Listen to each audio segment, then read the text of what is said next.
Hello friends, let's continue with our series.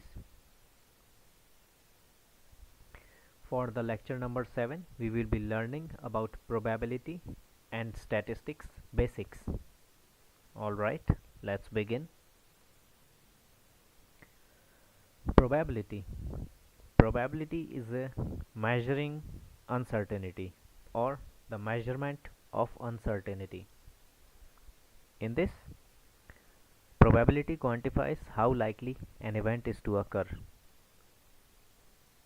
The value ranges from 0, which is impossible, to 1, which is certain, right? So what is probability? Probability is the measurement of uncertainty, where probability quantifies how likely an event is to occur, or what are the chances that an event will happen. For this, there are values ranging from 0 to 1, where 0 is impossible and 1 is certain or bound to happen. In this, there are some of the key terms that we need to remember. First of all, we have event, which is the outcome of interest.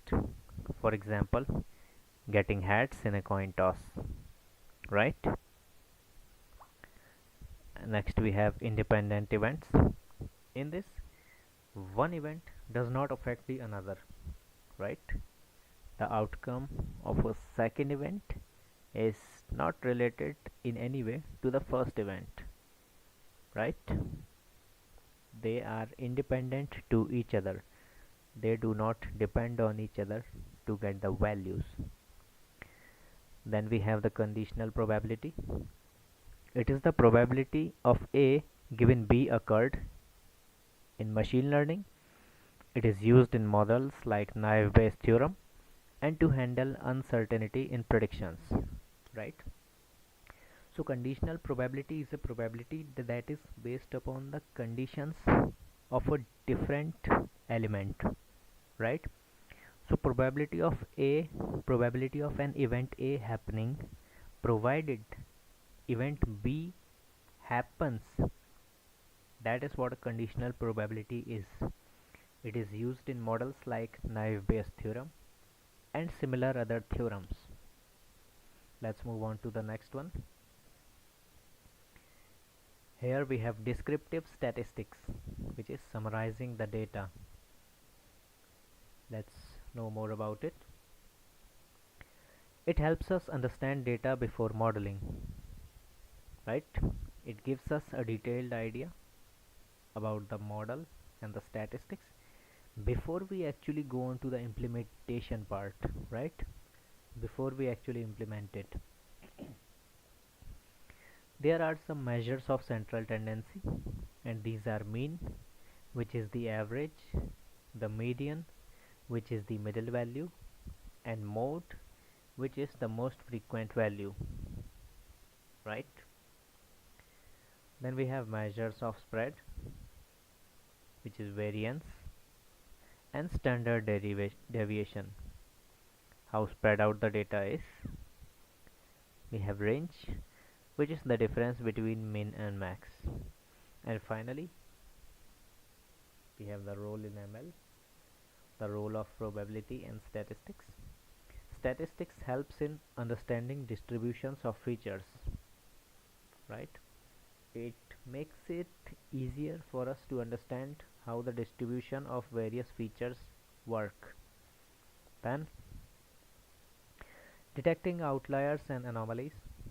In this, we basically try to detect outliers and anomalies, and an outlier is basically a value that lies outside the defined range of our system or our model.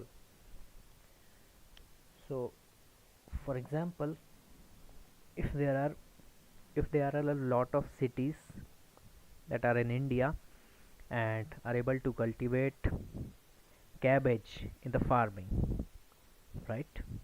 if you if we take an example, and in this example we take some cabbages that are grown in some of the cities or places in India, we will be able to identify all those places. However,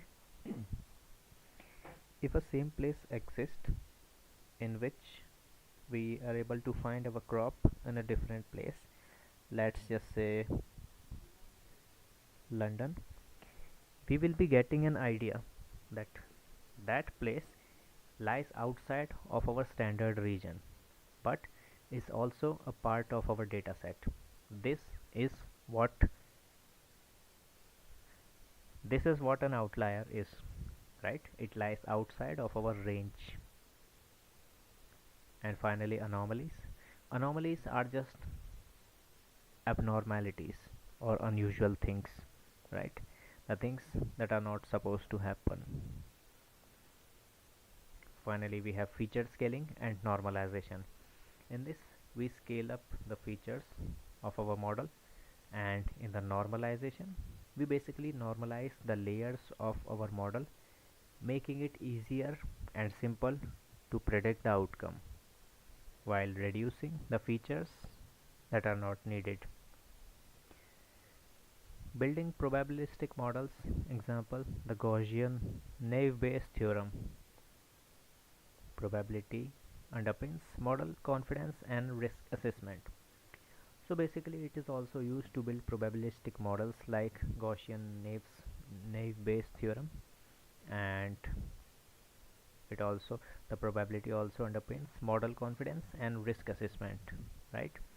We are able to get more valuable insights about the model confidence and the risk assessment when we use this. So we know what kind of risk are we expecting and what kind of risk are we safer from, right? Because that's what risk assessment is about. Well, that was it for this video. I hope you were able to understand.